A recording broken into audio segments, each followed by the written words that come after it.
Hello, and welcome to the Knitting with Cat Hair podcast. My name is Nikki. I am also known as Knitting with Cat Hair on Instagram and Cat Hair Knitting over on Ravelry. I am coming to you from the city of Greater Sudbury, Ontario, Canada, which lies atop the traditional lands of the Tatsiana and Novik people, where I live with my teenage daughter and our 4 cats, hence the name of the podcast, as I'm always finding cat hair in my knitting.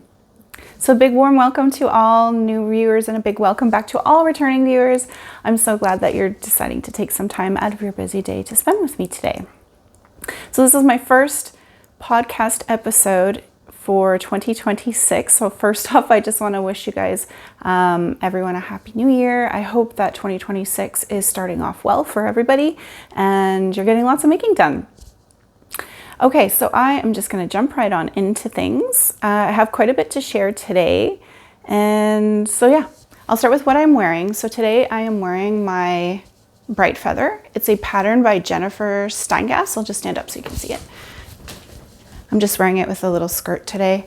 Yeah, it's a really beautiful pattern. I knit mine up out of, I think I used, Nutidin, 2 colors of Nutidin for this. I held 2 strands together. And yeah, the only thing I don't like is I find it's a little large on me. And in 2026, I am trying very hard to knit pieces that are a bit smaller for me because I tend to go up too far in sizes. And then I find everything kind of ends up very much oversized. Like this is totally wearable, but I think it would have been nicer in a maybe a size smaller. So that is my goal for this year. Okay, so in terms of finished objects, I have 3 for you today. And they're all smaller kind of pieces. However, I'm happy to have them off the needle. So I'll start with I'll do them in order of when I finish them. So first off, I finished the pair of self-drafted cherry socks that I was working on for my daughter.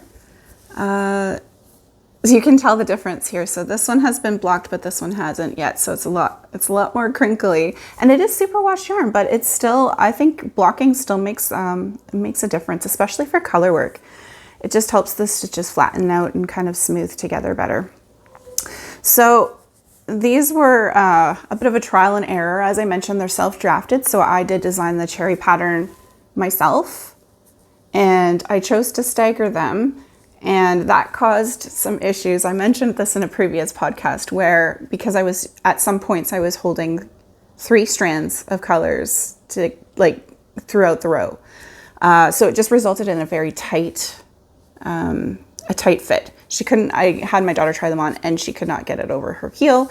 So I had to rip back and adapt the pattern. So now what I've done is I've made a 72 stitch. Normally I'd make a 64 stitch sock. This time I did a 72 stitch, and I also went up needle sizes. I think I definitely used a US 1 for the twisted rib that I did, or half twisted rib, I guess.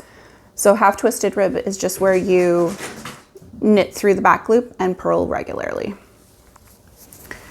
I'm just gonna open I have some notes here, so I'm gonna just have a look here. Okay, so first off, I used Filcolana Arvetta in 3 different colors. So I used kind of like a gray beige, a red, and a green to knit them. And as I mentioned, it's a superwash sock yarn, so it's got some nylon on it. And I used a US 1 for the ribbing. So US 1, 2.25 millimeter for the ribbing, for the heel, and for all of the non kind of color work. So stripes, I don't have to change my needle size. I knit those at the regular gauge as I do with any stockinette. But up here, I had to go up to a US 2.5, which is a 3 millimeter, because I tend to knit my color work tight, apparently. Yeah, so they are both done, and now I'll have to wash the other one, and then I can gift them to her and she can finally wear them. I think they turned out really cute. And I mentioned this previously. Oh, that one's not so nice. So there's 4 cherries around. But I used a program called Stitch Fiddle, which is a free program online that you can use to design things. I did end up paying for, I think it was like $7 Canadian or something for the month to use all of the features, because I did find it a little bit frustrating because with the free version, you don't get to use all of the features, and some of them I just needed. But yeah, highly recommend. So that is my first finished object. Okay, next I finally finished my modified Burra Cowl. Burra Cowl is a pattern by Wallin, and I'll pop a picture in what the original looks like. Mine looks quite a bit different. So I only used 5 colors for my Burra Cowl. I also reduced the repeats widthwise. So I think I did 3 repeats widthwise instead of 4 that she asks you to do. I think that's right. Maybe, yeah, it was 4. And then lengthwise, I also reduced it. So I only did 3 repeats of the pattern as well. So each of my sections are different, even though they're all using the same colors, and the patterns are the same, but just by changing up the colors, you can see how different they look. I did keep this star pattern the same throughout because I was very happy with it. I really liked the way the colors looked in that, so that's the one I kept consistent, but all the others I changed each time. So yeah, it was fun. It was a fun play with colors, and to see how, just to experiment and see how different things can look when you change background colors versus foreground colors and experiment. I love color work, and it is tricky to get a good looking pattern, I guess. Like it really does take a lot of trial and error. I personally find I'm just not, I mean, maybe there's people out there that are really good at it, but I have to experiment. So this was really fun. And it fits nicely. So because I shortened it by 1 length, it sits up closer. It's almost like a cowl neck. Like there's a bit of a gap, but it's not like super tight against my neck, but it's also not too loose where it's flopping open, which was what I did not want because I wanted it to be functional. And the colors I used are the same colors that I used in my Tet Gauche mittens, which were a pattern by Virginia Sattler-Reimer. So it matches, but they're not the same at all. Like the colors are all the same, but the patterns are completely different. But I think they look very nice together. And I don't know if you can tell, but I have been wearing these mittens so much, and they have softened up so much. So these are knit out of the same yarn, which is Jamieson's Shetland Spindrift. And this one has not been worn or used at all, so it's still really a lot more toothy, I would say. But wow, these have really softened up with wear. Yeah, so it's good to know, because it can feel very rustic, is the word I think we use, when we are knitting with Jamieson's Shetland. And I imagine Jamieson and Smith is a similar feel. I've never used it, but yeah, boy, do they ever soften up with wear. So it's nice. I just love them. And now that I've shown this on the podcast, I will start wearing it, because we are still in full force winter here. We have been getting so much snow, and the temperatures have been fluctuating all over the place. Warm one day, cool, very cold the next, tons of snow. Yeah, it's been a winter. Okay, and then I guess the only other thing to say is I used a US 3.25 millimeter needles to knit the Burra Cowl. And I will mention one more thing. So the way that it's knit, I don't know if you can tell, but yeah, it's actually knit doubled. So you knit it in the round, and then at the end I think she has you seam it together, but I cast on with a provisional cast on. Like I think I used the crochet provisional cast on to start, because I knew I was going to have to graft it together at the end. And then I got to try doing Kitchener stitch in the round to graft it together. And I honestly cannot tell where my graft is, which is good. That's a good sign. Yeah, I can't tell. So I must have done a good job. But yeah, it worked out perfectly. And I think I followed a tutorial. It's pretty similar to like Kitchener stitch normally, like doing it flat with 2 pieces. But I think, I'm trying to remember if there was like a different setup or something. There was something different about it to start, I believe. But anyways, if I can find it, I will put a link down to the tutorial that I used to Kitchener stitch in the round, just in case you ever want to do it in the future. Yeah, very happy. Very, very happy with my Burra Cowl. And it's so warm because it's double layer. It's super thick. Okay, and then my third finished object for today is a pair of vanilla socks that I knit for my daughter. So I mentioned this before, I'm back at work 5 days a week now, like in the office. I mean, I was working always, but I'm now physically in an office 5 days a week. So I need to have some kind of easygoing, mindless project to work on while I'm there for my lunches and my breaks and such. So I finished a pair of Patton's Kroy self-striping, I guess, self-patterning socks. So I think the Patton's Kroy, I think the balls are 50 grams. Like they're not 100 grams. I'm pretty sure they're only 50 grams. So I can just get a pair of socks for my daughter. And this time I didn't even use, like I used a contrast cuff and heel just to be sure I had enough yarn. I did end up with a little bit of leftovers, and I probably could have done at least the cuff with the main color, but I don't know that I could get a whole pair of socks for her. And these are short. You can see they're quite short. And I just did a heel flap and gusset. And then I used a Kitchener stitch to bind off at the end. So yeah, they're not, actually, they kind of look almost the same, but I used one end of the ball to make each at the same time. So they're kind of reversed color order. But yeah, they're cute. So another pair of vanilla socks off the needles.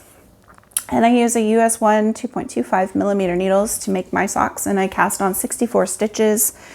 And I usually only do a short cuff, maybe like 8 rounds, 7 or 8 rounds. Yeah, and heel flap and gusset, and I knit mine cuff down. I have not mastered the toe up. I have done it, but I didn't get the heel placement correct. It's the same for when I knit sweaters. Doing them bottom up, I seem to have issues. I like top down for everything, personally. Okay, that is it for all of my finished objects for today. But I do have quite a few works in progress. So I'm just gonna go randomly here and go with whatever I grab. Okay. So housed in this adorable fox bag that has fluff on it by My Needle Crafts, which is a Canadian bag maker, is a brand new hook on, I guess.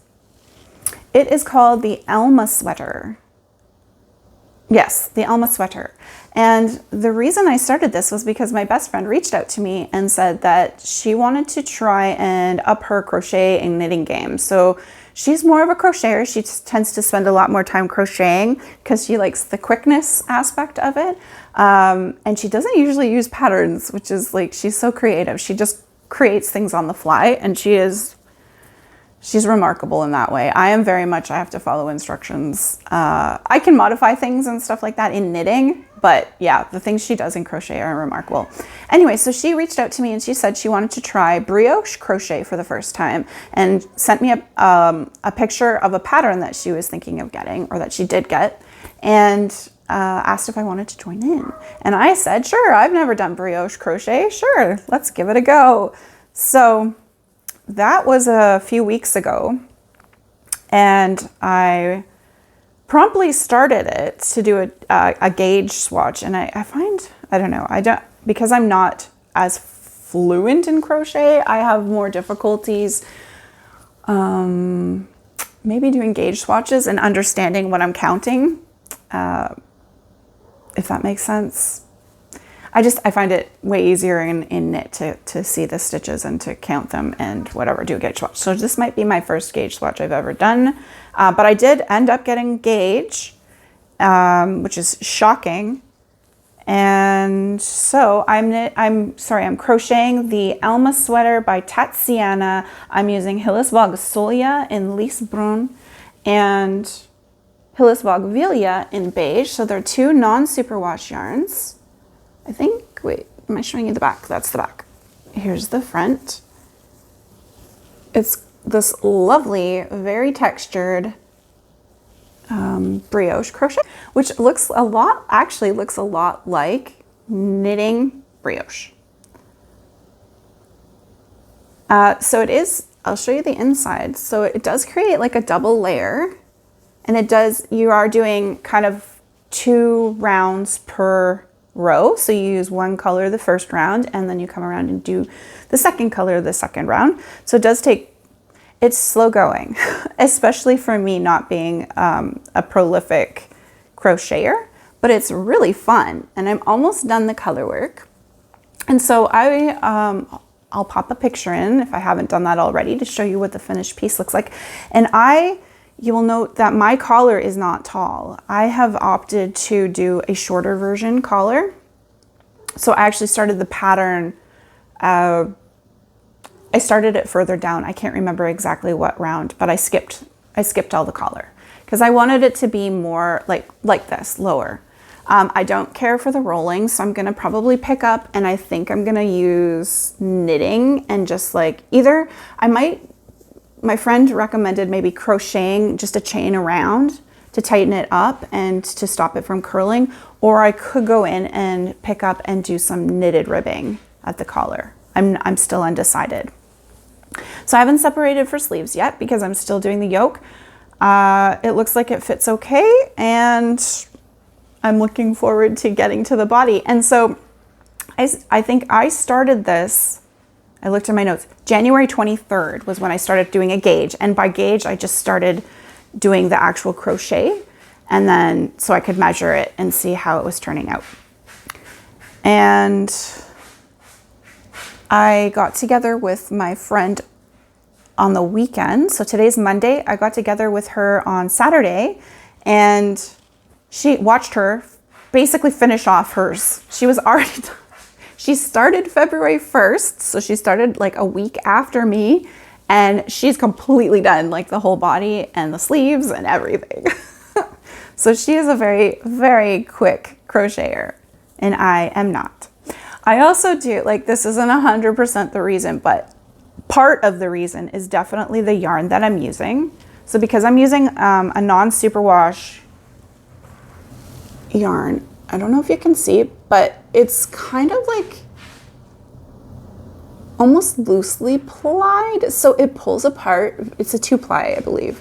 And it pulls apart really easily. So I'm always like constantly like getting my hook in between and having to stop and redo. And it's very slow going for me. But I love how it's turning out. I really love how it's turning out. And this is stash yarn. That was my goal, was to try and find enough stash yarn to be able to make this from stash, so I didn't have to buy any yarn for it. So, yay me. Although I have excessive amount of this Hillesvåg yarn because I bought enough to make a coat, a colorwork coat, full-on coat, like long dress coat, that I'm like, am I ever gonna actually make it? I loved it. I have the pattern and everything, but I just don't know that I'd actually want to spend all of that time making it. I think I'd rather like try some other crafts and make a coat that way, but I'll talk about that later. So in terms of hook, I'm using a 3.5 millimeter E-hook to crochet this. Yeah, it's very fun. Very, very fun. I'm enjoying it. And this one I went down in a pattern size as well. So instead of using my full bust for measurements this year, I am now using, or actually started this last year with my Nora sweater. I am now, my cats are so crazy right now. Oh my gosh. Every time I film inside, they go nuts. Normally they'd be sleeping, but no, now it's playtime. Anyways, yeah, so I started with my Alma, my Nora sweater that I have started going down to use my upper bust instead of my full bust. So basically it means going down a pattern size normally. Okay, so that is my first whip. Next up, okay, should I talk about my fail? I've had a fail. Oh, I'm so sad about it too. Okay, so I had mentioned this in the podcast episode that I filmed with my mom, our holiday podcast, which was the last one I did, that I showed my gauge swatch, and I was going to start knitting. It's called the Silversong, and it's by Sanna Vaara, who is a YouTuber. I'll link to her videos. I think she's in Finland. She's Finnish, and she has very beautiful videos. Yeah, she just like seems to embrace winter and nature, and she does a lot of knitting and stuff like that. Anyway, so she's started designing her own patterns. I believe this is her first sweater pattern. And I just want to preface this with saying, like, I'm not trying to be mean. I think the pattern is beautiful. That's why I bought it right away, and I was excited to make it. I just think perhaps maybe she hasn't had the design experiences yet to understand like construction and specifically increasing. So I'll show you what I've done. Just gonna make sure I show you the front. So this is my Silversong. I have finished all of the color work and separated for sleeves. So you can even tell right now that there seems to be some bulging happening here. And in the past, when I was first knitting color work, I did a yoked sweater called the Swallowtail, and it had a series of just plain stockinette, and then it had a bunch of color work underneath. Very similar to this, so it had, you know, the plain. And because I didn't know about my gauge back then, because I didn't have the experience in color work knitting, I didn't know that I had to alter my needle sizes to adjust. So this is what happened. I got this bulging because I used the same needle size to knit this as I did down with the color work. And I'm a looser knitter in the stockinette versus the color work. So for this sweater, I altered my needles because I know better now, and I have had great success in altering my needle sizes. So I did go down 2 needle sizes to knit the white part. And for the color work, I go up 2 needle sizes. So I should not be getting this bulging happening here. So the only thing I can conclude, and from having gone back afterwards, shame on me, and reading notes from testers, they've seen the same thing happen in all sizes. But I think especially in the larger sizes, it's going to be more noticeable because there's something wrong with the rate of increases that's happening, because it's all happening above the color work. I guess because she didn't want to mess up the pattern, which makes sense. But what it's done is there's too many increases at the top. So it's created that bulging, and it does not look good. And this is like, I know people are going to say, oh, try washing a block ink. No, it doesn't come out. It is what it is. And I know this from the tester's experience now. And I know that I did a gauge swatch. I did everything right. I've had enough experience knitting now, color work, that I know that this was not created by me, unfortunately. So I think the other unfortunate thing is that I wish, like, when the testers noticed that this was an issue, they started modifying things themselves. They all did. They all modified.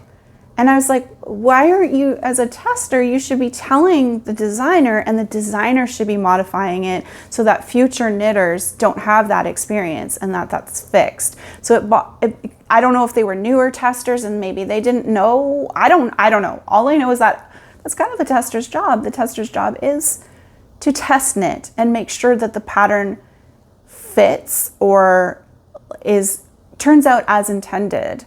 And if it's not turning out as intended because of the design itself, then that needs to be raised to the designer so that they can fix it. So it's really unfortunate because I spent a lot of time knitting this. It's also unfortunate on my part because I didn't go and read the comments first. To be fair, there weren't a lot of projects when I started this. There seems to be a few more now, and if you look at the pictures, you can see constant bubbling and people having to rip out and redo. And I don't think I'm willing to do that. I love the pattern, but I don't have the brain space right now to try and figure out the appropriate increase rate. So I'm just gonna rip back and repurpose the yarn. This was knit out of Plotulopi, 2 strands held together, I believe, for the white. Is it 2? Yep. Yes, and then I have 3 colors of Nutidin in here, all held together with different varying colors of mohair. Brownie, what's wrong? My kitty's meowing. But yeah, it's too bad because it's a beautiful design. It's got, I was just starting to get to it after you separate for sleeves. I don't know if you can see. Yeah, there's this cable detail that goes down, it runs down the sides and then ties into the ribbing. And then same with on the sleeve. So it comes up the sleeve as well on the arm, it was really cute. It's a cute idea. Yeah, just needs some revamping with the increases. So that's my tale of woe. I won't even tell you what needle sizes I use. It doesn't matter. I do have a Ravelry page. I'll link to it, and everything I talk about will be linked down below in the description, but I don't think it's worthwhile going through since it didn't turn out. So, and there was no way that I could go down any further needle sizes for the Plotulopi. It would have been like, it's already stiff. It would have been like bulletproof to get rid of that bulging. And I don't even know that that would have worked anyways. So anyway, it is what it is. Live and learn. It is unfortunate because I'm trying really hard to reach out and start knitting from maybe some of the lesser known, designers, because not to throw shade on the ones that are out there. They're good for a reason. Like, they've been tested over and over again and their patterns are great.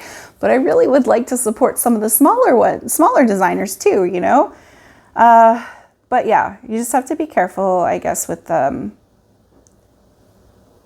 read the notes. Read the Ravelry notes first. Okay, that's the Silversong. Next up, we have, I'm just grabbing bags here. So in this beautiful bag that my mom made me for Christmas, not this year, but last year, are a pair of socks. So I'm just making some vanilla socks, again, simple. I'm using up scraps, which I'm very pleased with. And I was kind of inspired by the socks that I'm wearing right now. I don't know if I can show you. Hopefully they're not too grubby. Oh, they are kind of grubby. These socks here. I really like the stripy look when you break up a fading yarn or an ombre yarn with stripes. I think it looks really cool. So this time I chose to do, so last time I did cream or beige, and this time I'm doing brown.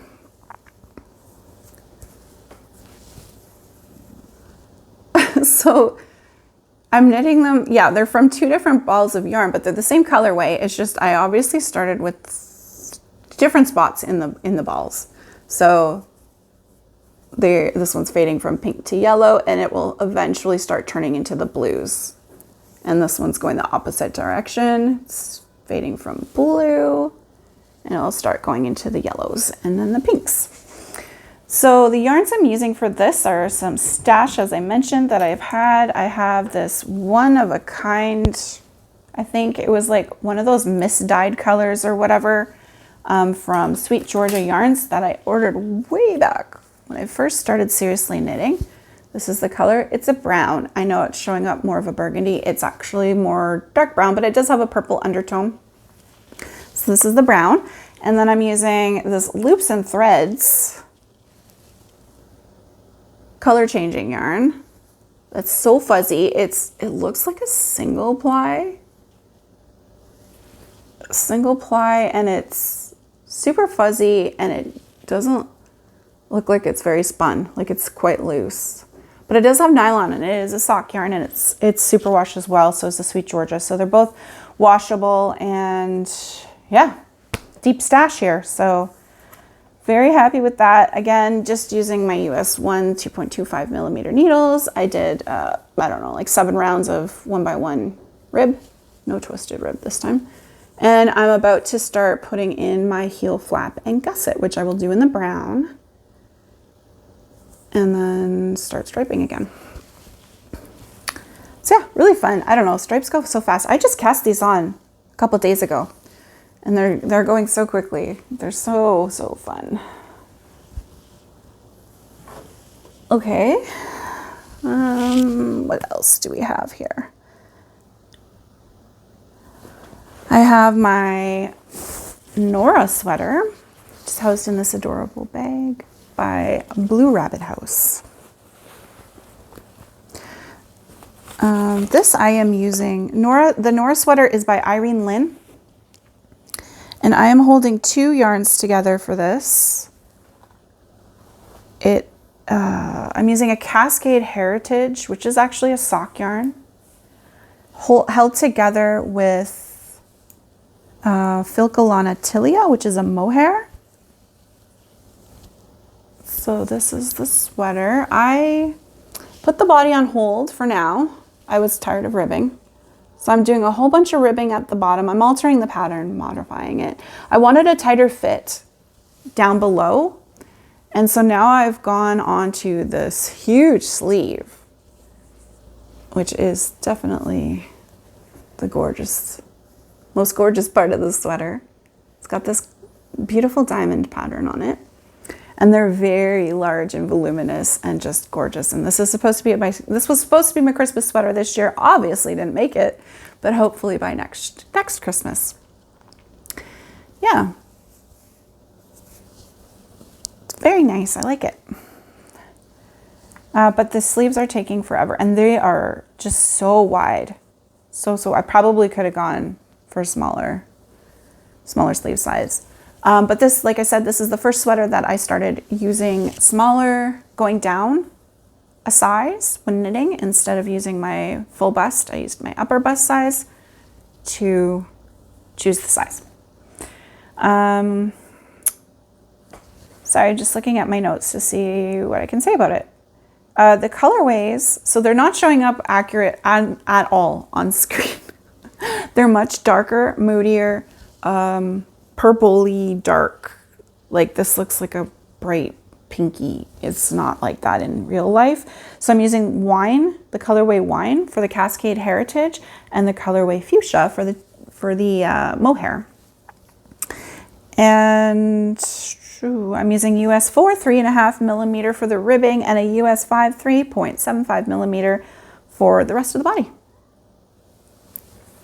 And that is that, I guess.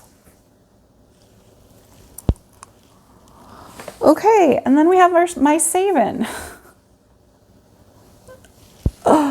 I didn't do much. If you watched my last podcast episode, you can probably skip this part because I really didn't do much. But if you didn't watch last time, I have finished the back and the sleeves. The sleeves were done a million years ago. Is this the front? Okay, so this is the back piece. It's extremely long. It's now a tunic because I can't knit bottom up properly. So we're going with a tunic and I'll wear it with leggings. It's beautiful and I will still love it. But yeah, this is the sleeve hole there. Okay, so that's the back and now I'm on the front. So this is the last piece I have to do before I have to seam it all together. And that's what I have for the front so far. It is fun. I'd like to get back into it. I really do like cables. It's fun. So I'm using Briggs & Little Heritage in the colorway, I think it's called Pine. This beautiful green, which is actually showing up more blue on screen, but in real life it's more green. And I'm holding it together with a strand of mohair, Rico mohair, which is more blue, holding them together to create more of a teal. Yes. And I have lots of this yarn, so I shouldn't run out, which is good because the sweater has turned out to be massive. Oh, sorry, and I don't know if I said that, but it's a pattern by Meghan Babin. And I'm using US 6 4mm for the ribbing and a US 8 5mm for the rest. And I am cabling with a cable needle for this because as I've mentioned, I find that for larger cables, when I do it without a cable needle, they just don't turn out as clean, as nice looking for me. So, okay, oh my gosh, I'm just cruising through. I have one more project to talk about, and it is another crochet project. So I'm still trying to use up scraps, and so I started a scrappy granny stripe blanket. I am using a pattern. I mean, it's a super simple pattern, but I used it to get started. It's by Greenletterday. It's free and it's on Ravelry. Obviously, I'll have a link down below, and I'm using all my superwash scraps and I'm holding them together with a single strand of this cone that I have of Holst Garn Super Soft in the colorway Nougat. Sorry, I'm all tangled here. We go. Yeah, massive cone. So I figured hopefully I can get the whole blanket out of this and I don't have to buy any more yarn. But I really like the effect it's creating. So it's creating more of a marled effect.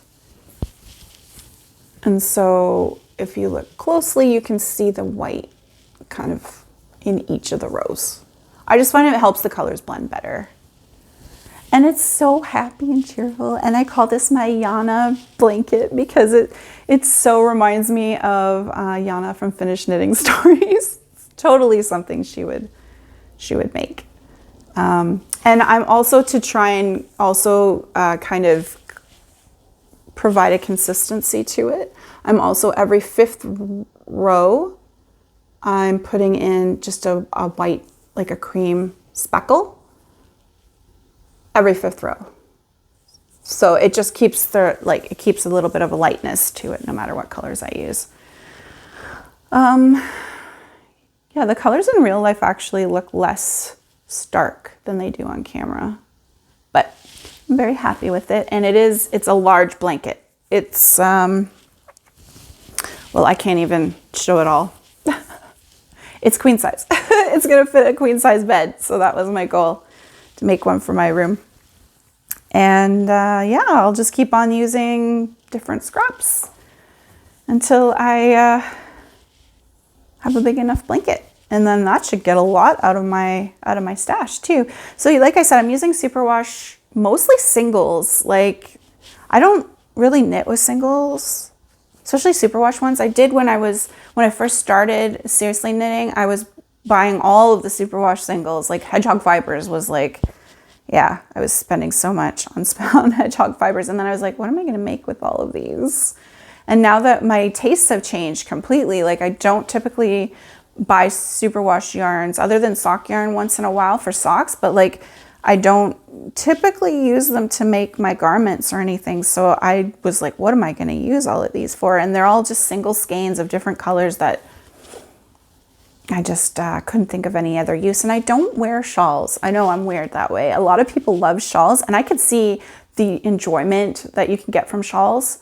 I've knit shawls in the past, a few, but I just don't wear them. So I don't want to be making things I'm not going to use. If someone wanted a shawl, I would gladly make it for them. If they liked the colors in my stash or whatever, I would do that. But for myself, I just don't tend to wear them. So I'm trying to be practical and not overproduce things that aren't going to get used. It's another goal of mine. Okay, so that's it for all the knitting and crochet. And so now I'll move to spinning. So I have been doing a bit of spinning. I finished, so I'm still working on my Breed of the Month from Long Way Homestead.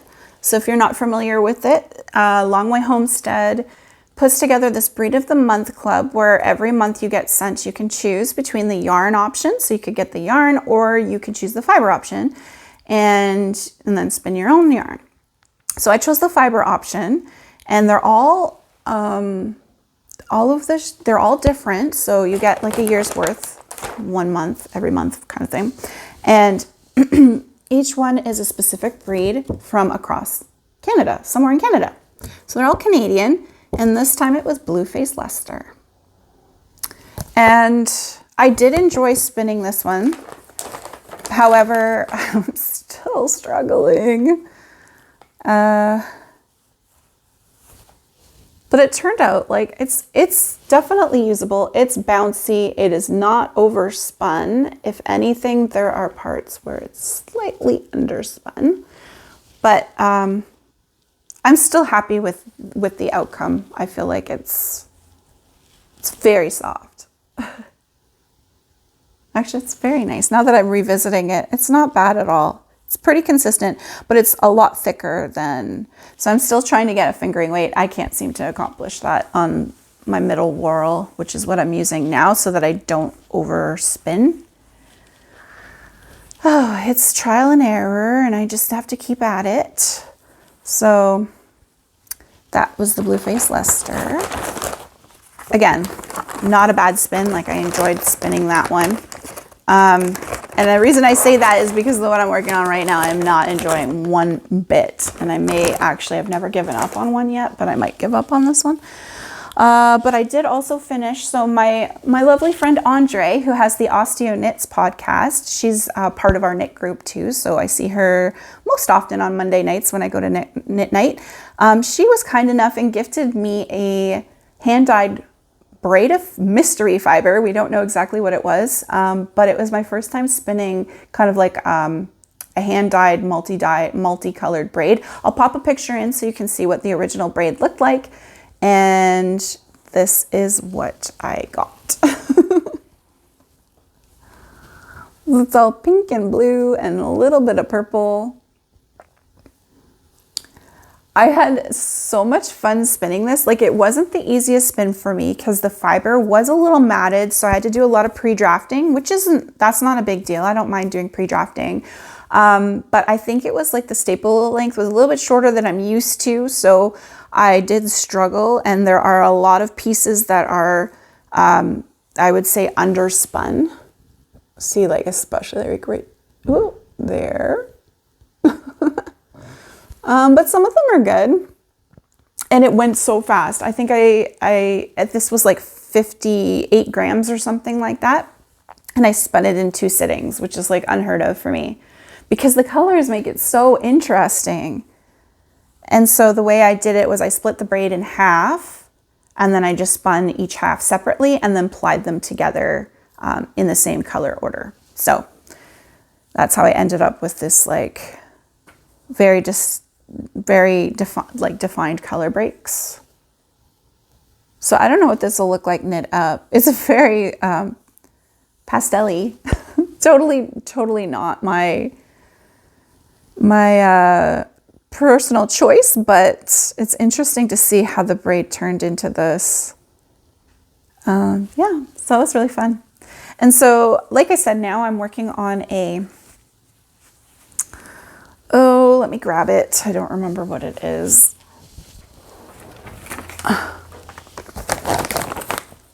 East Frisian. So these guys, and I'm not going to blame these guys. It's probably not their fault. But it's just very, can you see? It's neppy. Is that the word? I don't know. There's little chunks that do not smooth out when I am spinning it. And I think as the staple length is short, it like breaks really short, like easily. And it just is not fun for me at all. And I was like, so does anyone know? Any spinners out there? Is this something I need to comb? Like, does it need to be combed more? Is that the problem here? It just wasn't properly prepared? Or do you just go with the neppiness? And I don't know. It's just really, can you see? There's just little balls of fluff in there. It's not like, I don't know. Like normally I feel like when it's combed like that, all the fibers are aligned and it just seems like there's just little balls of fluff in it. Anyway, not enjoying it. So I just started and I've had to spin it thick because I can't do thin because it just breaks right away or it just gets all these little balls of fluff in it and it looks crappy. So I just started. I think I'm going to take it off the wheel and just skip it. Skip it. I don't know. Anyone else had experience spinning East Frisian? Please let me know. Maybe it's the breed. Maybe there's a technique that I'm just not doing. Like I'm not doing it right. I don't know. I would appreciate any advice if you have it. And if not, I will save it. I'm not going to get rid of it. But like worst case scenario, I can use it for felting, or I could use it for stuffing for something. It won't go to waste.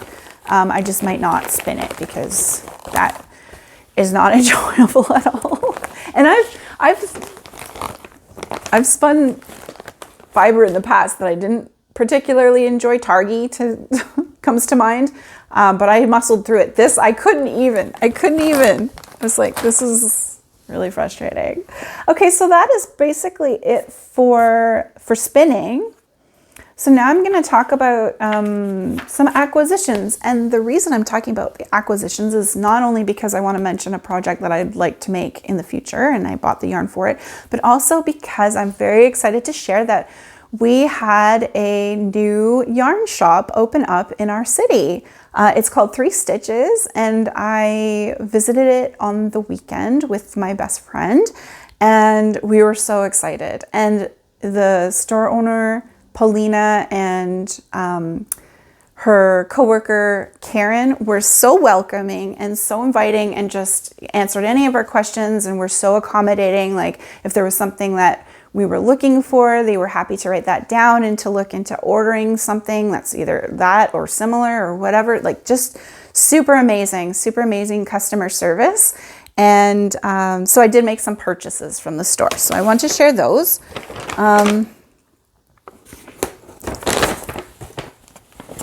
So first off, speaking about spinning, I bought a braid of fiber. Got this lovely braid of bright yellow Koigu merino, 150 grams, just yellow 643, which I thought would be really fun to spin. And I do love, don't get me wrong, I love the like hand painted different colored braids. But now after spinning my first one and realizing that they don't necessarily look the way that they look in the braid when you spin them up. And then it makes it a little more difficult for me to use because I'm not, I don't use variegated yarns anymore pretty much at all. I found them too difficult to use. So I thought this was a good option because it's all one color. It's different tones or shades. Sorry, not an artist, but different yellows, but all yellow. So I figured that would be fun. I could spin that up and I could probably find a use for it. So yeah, I'm excited to do that. It's not showing. Oh, it is showing up. See this color? It's like fluorescent. It goes like fluorescent to like mustard. So cool. So yes, that will be fun.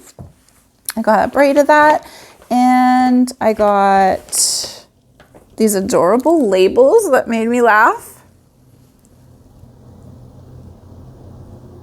They say, made with love and swear words.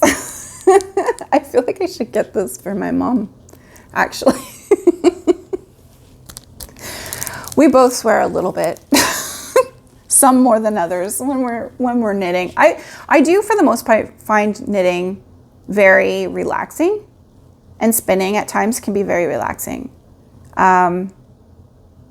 But I'm more of a process knitter, and I think that's the difference. So my mom is a product knitter, and she swears a lot. Let's leave it at that. So I thought those were cute. I also got another bottle of soak in the Celebration scent. I don't have it with me. I put it away already, but it smells so good. It's my favorite scent from them because I was running low. And then I got Sweater's Quantity of this yarn that I've never used before it's by Babin. It's called Pip. These are the naturals. Yeah, I got 2 naturals, 100% British wool. They're very, they're 25 grams. They're very similar to a Jameson's. Actually, it's softer, I feel like. These are definitely, definitely softer than Jameson's Shetland Spindrift, or haven't felt J&S, but I imagine it's similar. This definitely feels softer. Not as soft as Marie Wallin's British Breeds though. I don't know what I would liken it to. So I got these two colors. Hopefully they're showing up okay. One's a dark gray and one's a light gray. And I'm hoping there's enough contrast between them because I wanted to do I was thinking of doing the Antique Filigree Sweater by Rachel Ilsley. Unwind Knitwear. I'll pop a picture in of the pattern. After I saw this lovely pattern knit up over on my good friend Amelia of the Amelian Style podcast. She did her version. I think it was more black and white or black and light gray. I can't remember now, but anyways, it looked really beautiful. And I was like, that is a gorgeous pattern. I really want to make that. And I've been wanting to make one of the Unwind Knitwear patterns for quite some time now. The Primavera is actually really pretty too. And I remember seeing Magda of the Magda Knits podcast. She had made that Primavera. That's, I think, where I first found out about Rachel Ilsley's patterns were through Magda. So that's also on my radar. But so I showed that pattern to my friend and my best friend that when we were after yarn shopping, I showed her the pattern that I wanted to make with this yarn that I bought. And she loved the pattern too, but she says she doesn't have the patience for knitting large things because it's so much slower and she's a crocheter more so. So she asked if I could make it for her. So I might make that for both of us. Her colors will be very different. She's like, we're at opposite ends of the spectrum when it comes to colors. She loves all the vibrant, beautiful, bright colors, and I'm more of the muted, like earth tones kind of stuff. So it'll be interesting to see which colors she chooses for her sweater. Speaking of which, she's also, like I mentioned, she's making that crocheted brioche sweater, or she finished it. And I'm hoping that we can, once I'm done mine, we can film a podcast together so you can see what they both look like side by side, because hers is much different color choices than mine. So it's always fun to see things in different colors. They can look like totally different sweaters just by changing the colors. It's cool. Yeah, so I'm very excited to try out this Pip Naturals. And the price was fairly reasonable. Definitely cheaper than British Breeds, but it's more comparable to Jameson Shetland Spindrift. At least the prices I've seen. So cool. I'm so excited. And supporting our new local yarn shop. I'll put a link down below. They are on Instagram and apparently they're on Facebook, but I'm not on Facebook. So you can look for them there if you're interested. Their website is not up and running as of yet, but it sounds like it's in the works. And so once that's set up, I'll definitely link it as well. Okay, that is, I think, is that it for acquisitions and future plans? Okay, I already talked about the antique filigree. I'm also turning my eye to summer knits because even though we're in the midst, it's snowing right now. Like it's literally snow. I don't know if I can show you. Let's see if I can show you. Oh, can you see any snow? Or is it just too much glare? Anyways, yeah, it's snowing again. So even though we're in the midst of winter, full on, snowing hard, doesn't seem to want to go away, I'm still thinking about summer knits. I'm actually trying to plan ahead. So I've been looking at some patterns to try and see if I can use up some of my stashed summer yarns that I have. And I was thinking of knitting the Imogen, I think that might be how you pronounce it, Imogen Tee by Carrie Bostick Hogue. I'll pop a picture in of what that looks like. It's very pretty. It's just a little tee and it has some lace down the center. And I thought, that's fingering weight. I'm trying to remember what I had in my stash that I was going to use. It was like I think I have a linen that I was thinking of using for that one. And then I also have all of the colors and the pattern for Lily by Marie Wallin. This is knit up out of Rowan Felted Tweed. which is not really a summer yarn at all. I think it's like alpaca. It's like an alpaca, maybe wool mix. I can't remember, but I do not believe it's very summery, but it's short sleeves and it has some pretty crocheted lace around the neck and the sleeves. And yeah, I was thinking of making that. I don't know. I have all the colors for it, but now that I relook at it, I'm kind of like, do I want to will I wear that? I don't know. So the other thing that my future plans include are learning how to use a loom that I got. So my best friend and I met up after Christmas, and I had purchased, my mom had told me that there was like this loom for sale on Facebook Marketplace that she said was like $100. And I was like, oh, that's a good deal, but I don't know anything about looms. So I was like, yeah, get that for me. I'll give you the money. So I bought this loom. It turns out it's a tapestry loom, which when I looked into that, it's for making tapestries. It's for being creative, being artistic, and creating like pieces of art for your wall or what have you. And I was like, no, that's not, that's not what I thought it was going to be, because I don't know enough about looms to understand that there's differences, right? So I was like, that's not really what I wanted, but that's okay. I was kind of like, well, maybe I'll play around with it and see if I can figure out how to do something fun. But what I really wanted was a loom that I could make dish towels on, or some kind of like fabric. And so as it turns out, like I said, my best friend and I got together and we had talked about this because she said she had a tabletop loom that she doesn't use. And I said I had a tapestry loom that I'm not going to use. And she's like, well, let's trade. And so we traded looms. I definitely got the better deal in my opinion. So I got this lovely, what's it called? Leclerc Dorothy tabletop loom, complete with its own table to hold it. I'll turn you around and see if you can see it. It's very large and I don't know how to use it, but I've been doing a bit of research online, and I'm excited to try it out. Sorry, turn you back around. Yeah, so I'm really excited to kind of give it a go and maybe make some dish towels, placemats. I don't know, something fabric that I could use to sew, which is another thing that I want to do. I want to get into quilting. I've been saying this for a couple years now. I have everything planned out. I just haven't delved into it. And same with sewing. I really want to make some more skirts. Definitely skirts or dresses.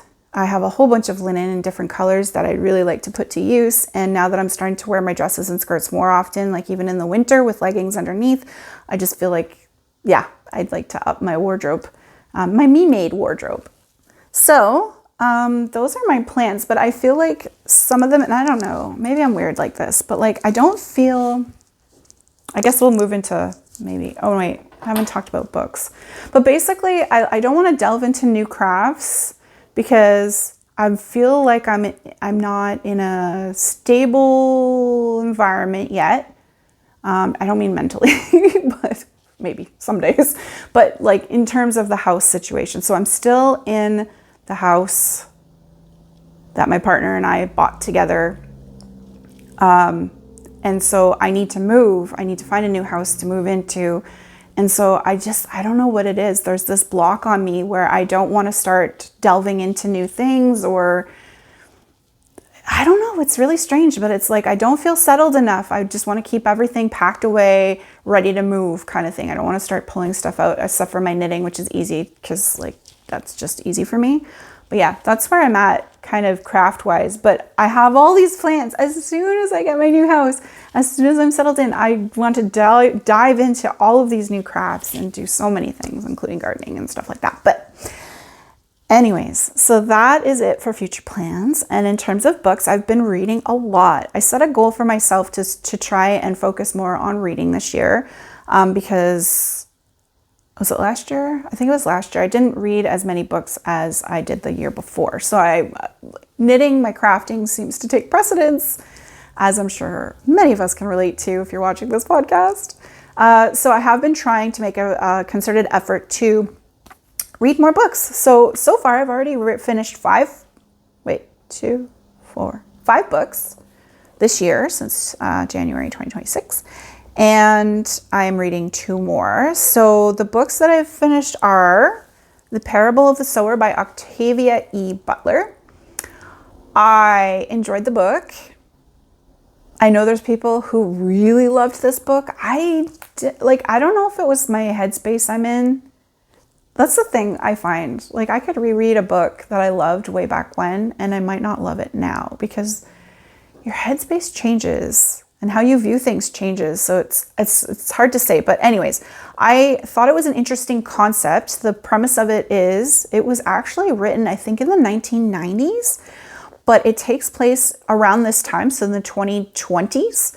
And it was kind of ahead of its time because it was predicting climate catastrophe that was going to happen, which is kind of what's happening. I guess it was more of a given because we knew that things were not going well. But yeah, basically the water is dried up. There's not really much water. It takes place in the United States, and there's just chaos, anarchy, and little communities are set up and they have to try and defend themselves. And it's yeah, I guess, what would you call that?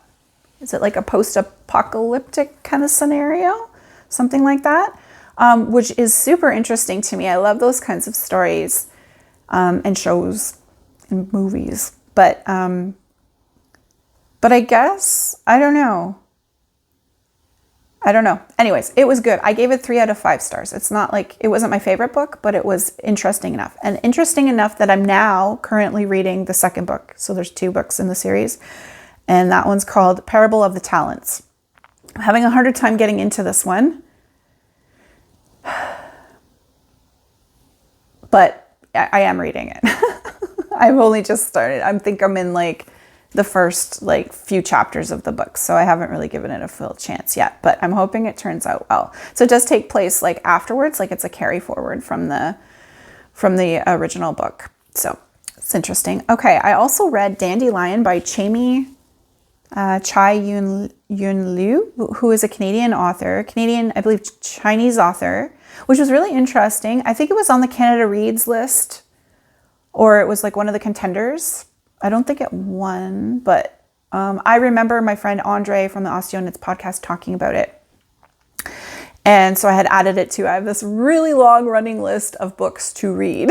And then, yeah, so because otherwise I get so overwhelmed with, how do you choose? There's so many books out there.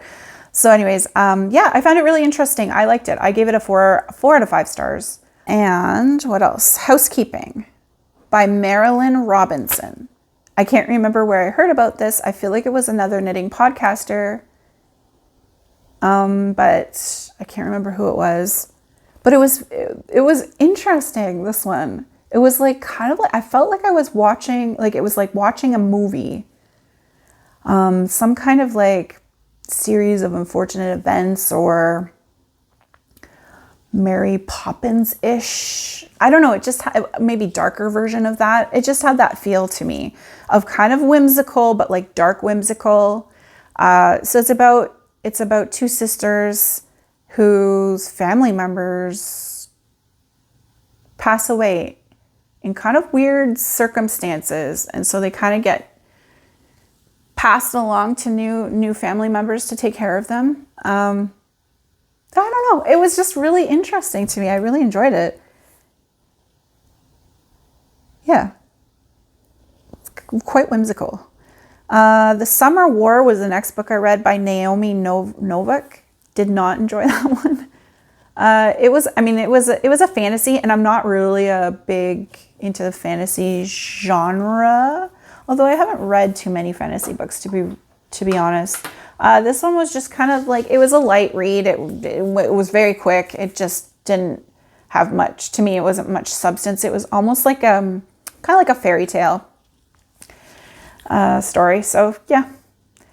And then I just finished reading A Truce That Is Not Peace by Miriam Toews. Miriam Toews or Toews, I'm not sure how you pronounce her name, but she's a Canadian author. I read her A Complicated Kindness back when I was in university in an English course that I took.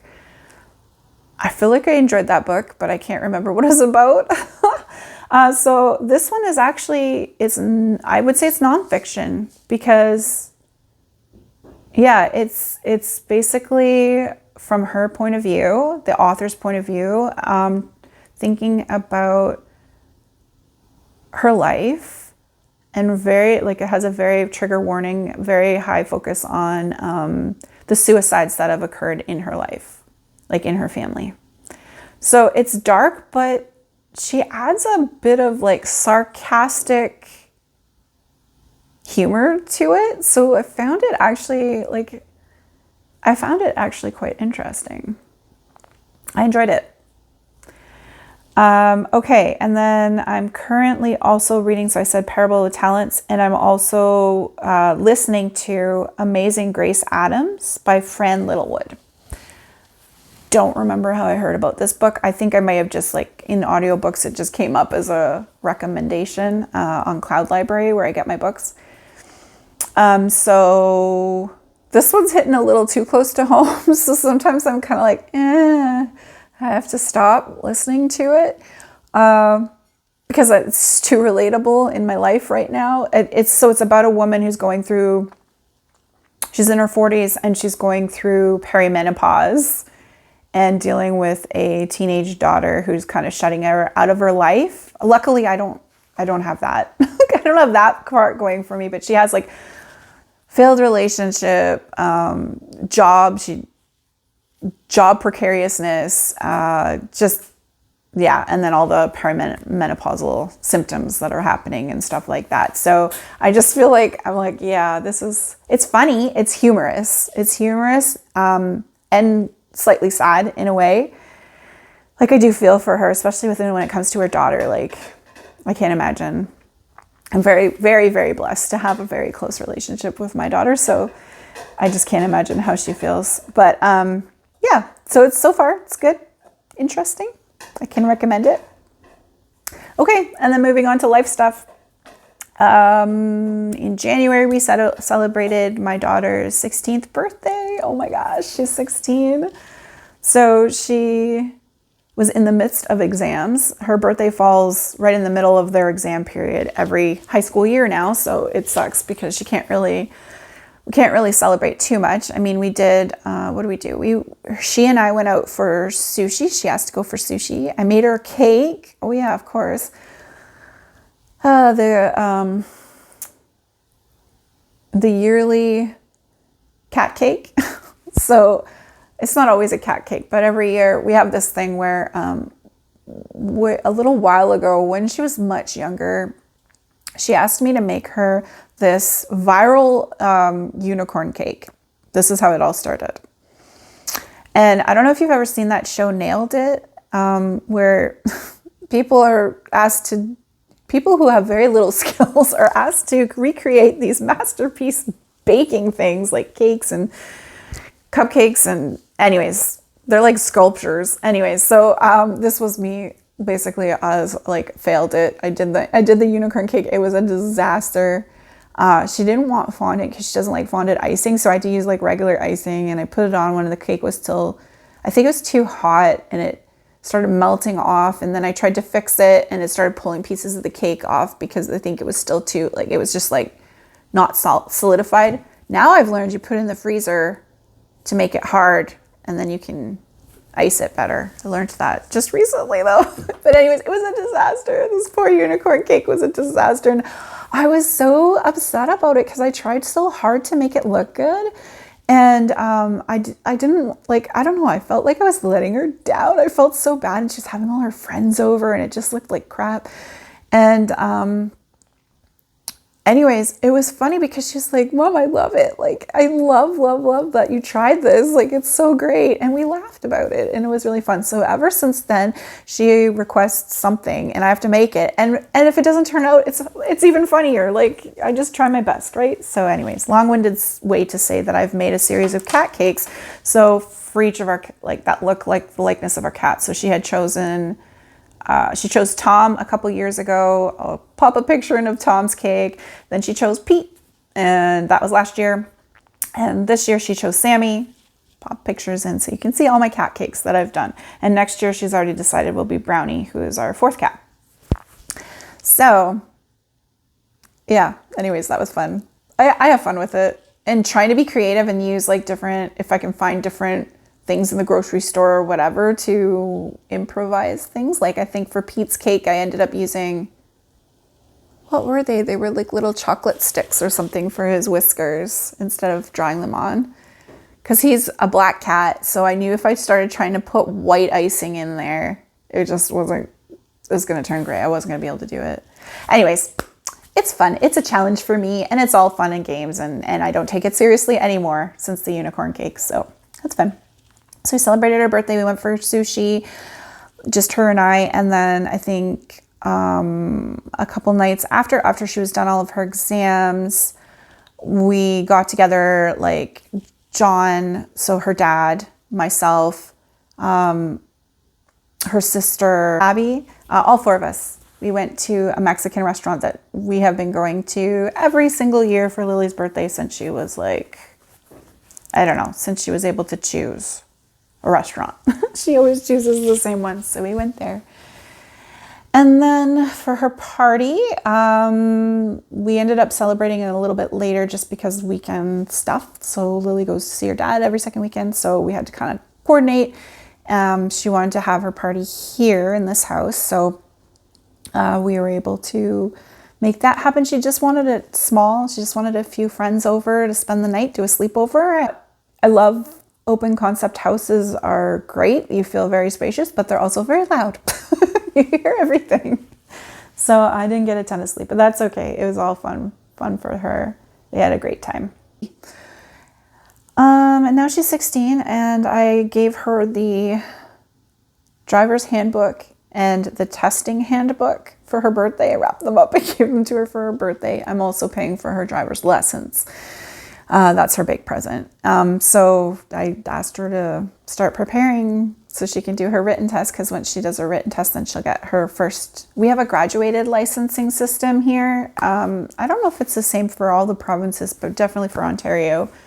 So you can't just get your full license. You have to like go through a series of tests. The first test is a written test, then you have to do a driver's test, and then you have to do another driver's test, and then you get your full license. So it's a whole thing. It takes a while, but I guess it's to make sure that, you know, kids are well prepared for the road.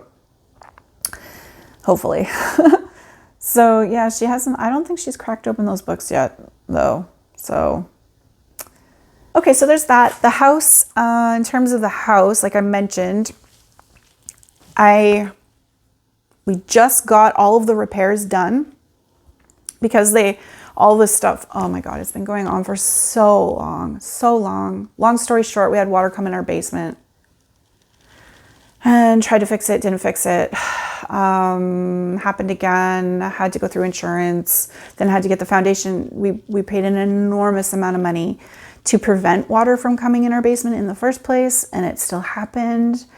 And this foundation company that did the work has a guarantee on the work.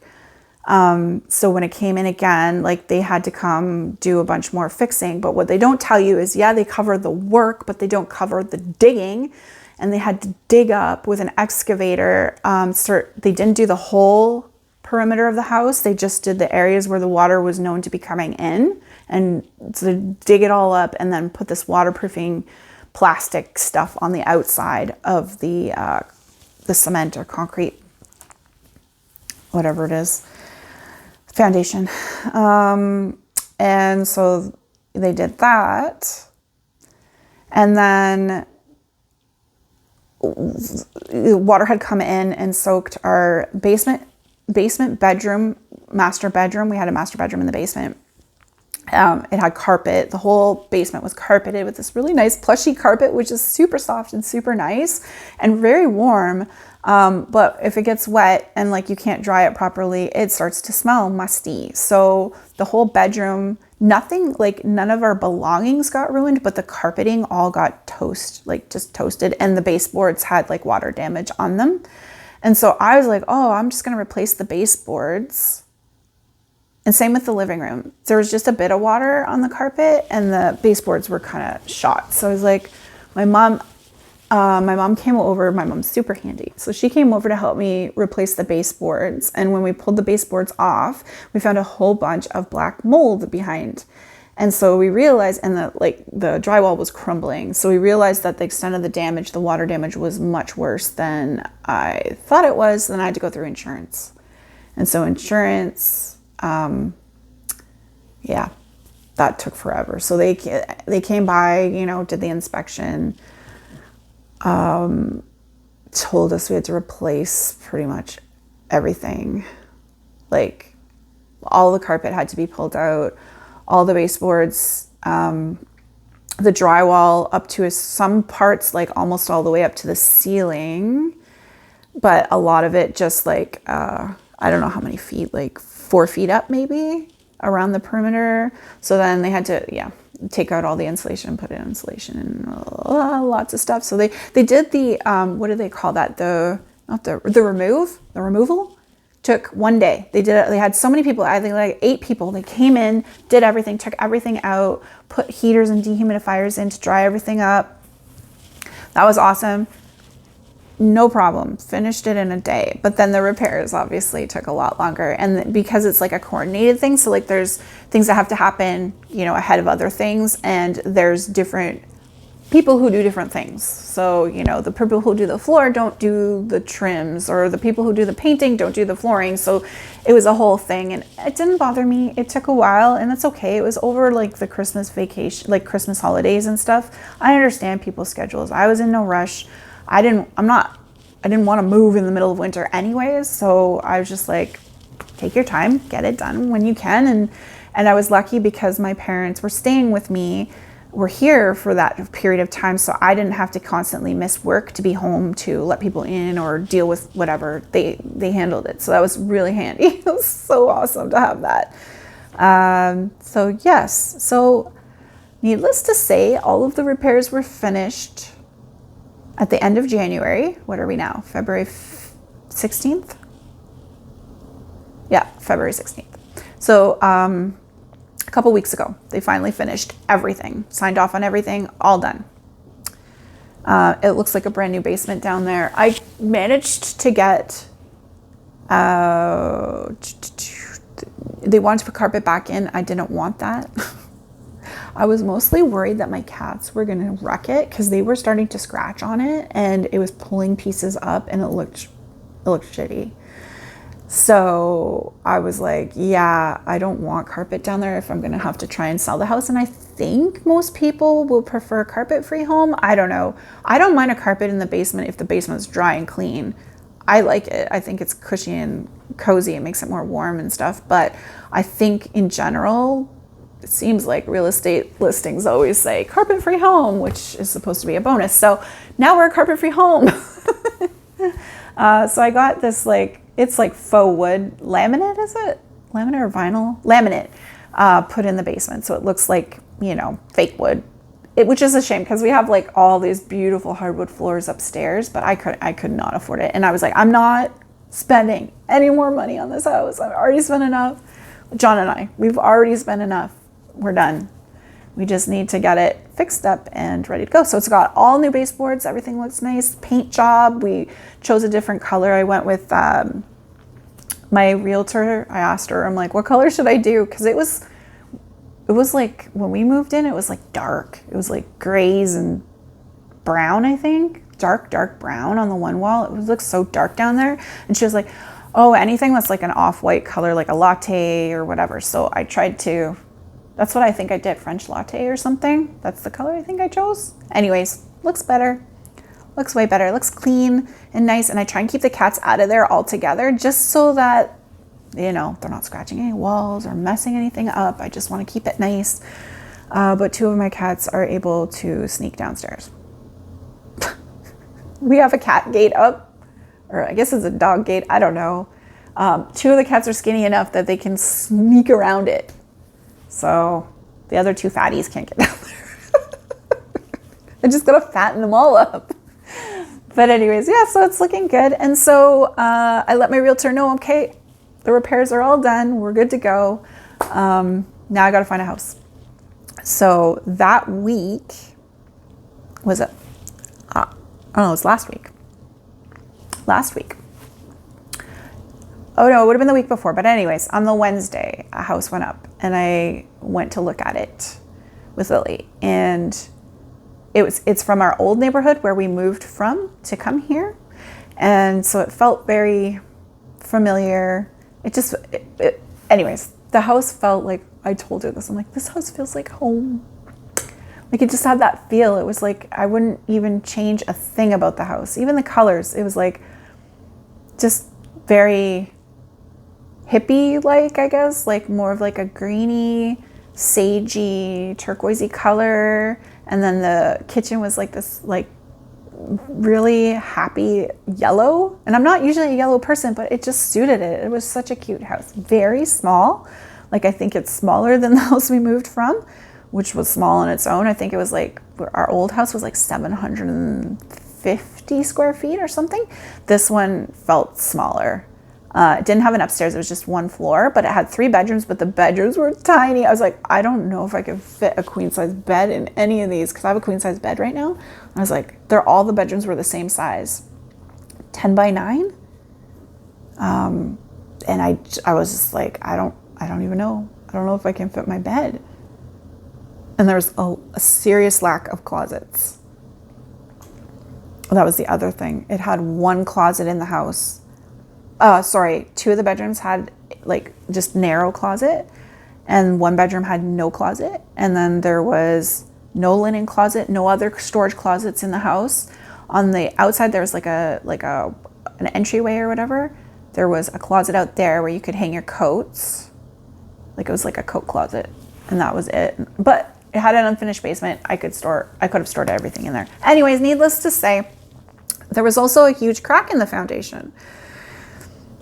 So I was like, I am not overbidding on this house. This house is already stressing me out, seeing that huge crack. I know it's going to need work because now I know better. And even if the crack isn't the issue, so the problem with our house was it had a crack, but it was like a hairline crack. And our inspector said, don't worry about it. Like you can fill that. It's thin enough. Just take some putty and fill it in. We didn't do that. And like 2 months after, it exploded into this giant like hole. So I think it was already worse. We just couldn't tell. But anyways, it's not our fault that happened. It was going to happen regardless. The foundation people told us, they're like, that's not fixable with a bunch of putty. Like that was not going to work. And water never even came in from that area where that crack is. It was from other areas, and that's places you can't see. It's under the ground. So you're never going to know because the inspector's going to go in and they can't see what's under the ground. But if you're seeing cracks above ground, that's a good indicator that you probably have cracks below ground. So just heads up, live and learn from my mistakes. Any cracks are probably indicative of issues or potential issues. So that's why I was like, I'm not overbidding on this house. Like it was way higher than it should have been to begin with, in my opinion, for the neighborhood and the size of it. But the market's pretty explosive right now. It's crazy here. So I underbid, which there were only 2 other bids. I underbid, and we have conditions because it's going to be conditional on an inspection. 1, I will not forgo the inspection, and 2, I can waive financing because I have pre-approval, but I will not waive the right of me to sell my house first. Like I have another house, so I have to be able to sell it. So that's a condition. And they took somebody who bid over asking price by $3,000. It wasn't a huge amount over, but who had 0 conditions. Good luck with your crack in your foundation and no recourse. I don't know. That seems so dangerous to me. But anyways, I was kind of sad we didn't get it. But maybe it's a godsend. Maybe it wasn't meant to be. Maybe that crack, maybe that whole foundation needs to be replaced. And who the hell wants to deal with that? Been there, done that. No more foundation work for me. Okay, so yeah, we keep looking. It's not a great time. There's not a ton of houses up for sale right now because there's just too much snow. Nobody's thinking about moving or wanting to buy. You can't see what's under the snow. So I think, things will start picking up in a few weeks, probably around March. and our house is ready to sell at any point. I just have to, you know, do a deep clean and get pictures taken of the house, and then we're ready to go. So yeah, that's the house news. Work, I already mentioned I'm in the office 5 days a week. It's taking an exhausting toll on me, but that's my own doing. I go in really early. I go in for 7:30 because I like to get out for 3:30. That's come in handy when I have to pick up my daughter from like volleyball. She's had a lot of volleyball practices and games and stuff like that. So it's just worked out really well for me to be able to do that. So I go in early. So that means I get up early. So I'm just really tired. Like, just also the whole perimenopause thing. I feel exhausted all the time, or brain foggy. Like, I don't know. Anyone else out there feeling this? I feel like we need to talk about this more. I've seen a few podcasters talk about it, which I think is awesome, because I didn't even know what perimenopause was. I didn't know it was a thing at all. I've heard of menopause. Didn't know there was like a lead up, which makes sense because hormones start shifting, which totally makes sense. But yeah, so my symptoms include major brain fog, major fatigue, bouts of anxiety for no reason at all. I'll just get super anxious or feeling overwhelmed with it.